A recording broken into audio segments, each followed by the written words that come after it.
So hello, I'm Professor David Donovan. I'm an associate professor in nuclear engineering, and my specialty area in the department is fusion technology and plasma physics. And the area that we really specialize in our group is a particular area of plasma physics that's known as plasma material interactions. And so we have a lot of work in our group that's it's primarily experimental, but actually has a large interpretive modeling component and a lot of material characterization components to it. And when it comes down to what part of a fusion device are we really most interested in, we really focus on the area that is between what we call the core plasma or the main plasma and the wall itself. And so over here you can kind of see what is a standard picture of our donut-shaped tokamak device. This is a picture of ITER, which is our donut-shaped tokamak. And so this is looking at a toroidal shape here. And so if you cut this thing down a slice, you can see what we call the polyidal cross-section looks like. And what I'm showing this for is I want to kind of hone in on exactly the part of the device that we are most concerned with and where we spend a lot of our time analyzing the physics and design diagnostics. And that's the region we call the scrape-off layer or boundary plasma. And this is this cross-sectional slice of the plasma. You can see how these are all these surfaces on which plasmas are transported on magnetic field lines. And you see these nested surfaces one after the next. And so you finally get to one that we call the last closed flux surface. And if you zoom in down here at the floor, you can see a region we call the diverter.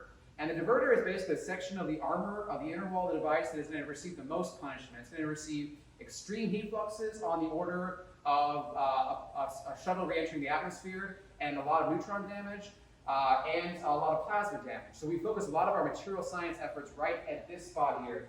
And if you look closely, this is kind of where you can divide the plasma also. Right here you have the main plasma. And then outside of the main plasma, you have this buffer region that is called the scrape-off layer or the boundary plasma.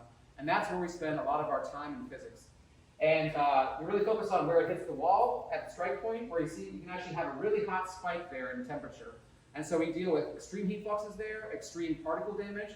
A lot of things like helium hits that spot because we have the deuterium fusion reaction that spits out helium. And so we're going to have an example from one of our students that if she is studying specifically what happens when high fluxes of helium hit a tungsten target, which is what we want to make the walls out of at the floor there, is tungsten. So we have a lot of focus on tungsten research, what happens when helium hits it, what happens when we have extreme heat fluxes, and what happens when tungsten comes off the wall and gets into the plasma. And spoiler alert, it's pretty bad. We don't want tungsten in the plasma. So how can we avoid getting it into the core and keep it only in the scrape-off layer, even if it does get off? So those are a lot of kind of different areas of our research, and it combines with several experimental facilities. One is a large one in the United States, D3D in San Diego. Another one is the West experiment in southern France. And so we dealt with multiple different labs around the world. And we'll have some descriptions from our students of the different types of experimental applications we do in our group. Thanks. Hi, I'm Jonah Duran, a graduate student here at the University of Tennessee, working under Professor David Donovan. And my primary area of research is in fusion energy science, and I work primarily with the device D3D. If you don't know, that's a tokamak out in San Diego, California, and what we primarily work with is understanding the transport of impurities throughout the plasma. Now, impurities in the plasma that we are primarily focused on is tungsten, for example. It's a high Z impurity that causes the plasma to sort of cool down. And fusion, as you might know, is another way of boiling water, right? So what we want to do is capture a lot of the heat that comes out of the fusion reaction in order to boil that water. And unfortunately, the tungsten that is liberated from some of the plasma-facing components cools down that plasma. So what we have to do is understand how these impurities transport throughout the plasma before they reach the core and cool it down. If we understand that transport, what we can do is develop some ways to mitigate those impurities from reaching the core. And to kind of diagnose that, I've got here a sort of cross-section of what the tokamaks look like. Here we have the vacuum vessel along with the diverter. Now this diverter is typically the component that's made out of tungsten. So as the plasma hits it with the extreme heat flux, it sort of liberates some of this material. And the cool thing about impurities is we can use tools like a graphite stick to actually insert into the plasma during the reaction in order to collect those impurities as they travel. We can then take that graphite stick out, use different material characterization methods to understand what was going on in the plasma, and again, develop those mitigation schemes for cooling down the plasma. Hello, my name is Simsab Lee. I'm a graduate student here at UTK, Nuclear Engineering Department. I'm working on a plasma diagnostic called bolometers. And bolometer is a radiated power measurement diagnostic. What I mean by radiated power is since plasma radiates photons as an energy loss mechanism, I'm measuring that. And if you measure that, you could know a lot about the plasma physics.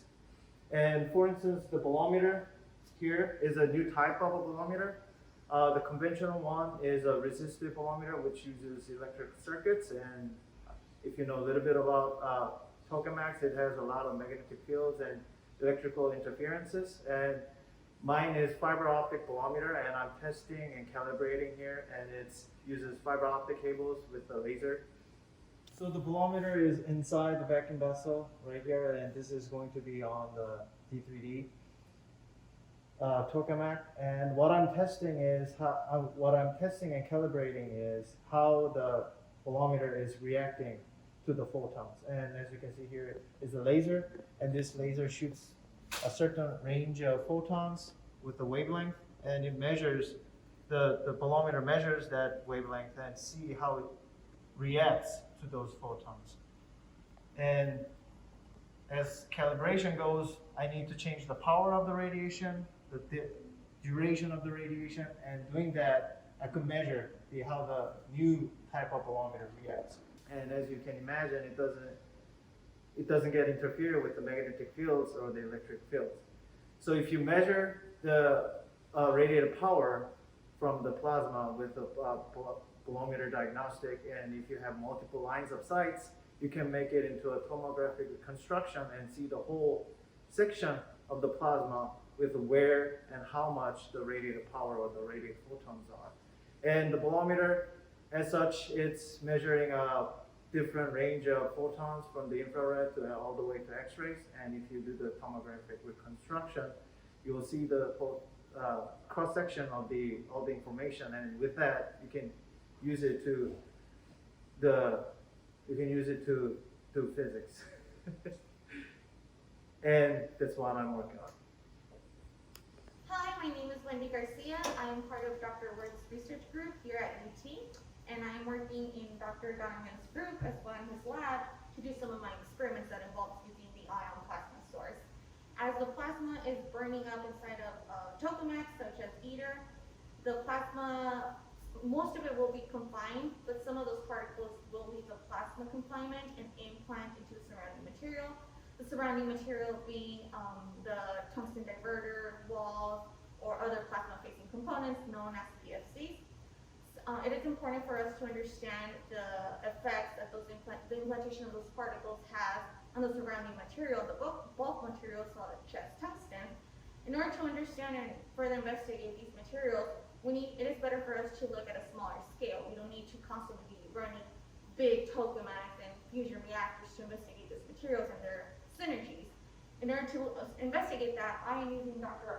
Donovan's ion source to expose some of my tungsten material to helium plasma. This ion source is capable of producing both argon and helium plasma, as well as a combination of those two. In my case, I'm interested in exposing my tungsten samples to helium plasma because some of the helium particles in the bigger fusion reactors will be implanted into tungsten, and evidence has shown that this is actually very detrimental for the material. Tungsten, being one of the strongest materials we have, actually severely weakens under the helium implantation. So much so that you are capable of scraping off the tungsten with just your fingertips. That is highly undesirable because we don't want those bigger particles of high Z material to go into our plasma and cool it down.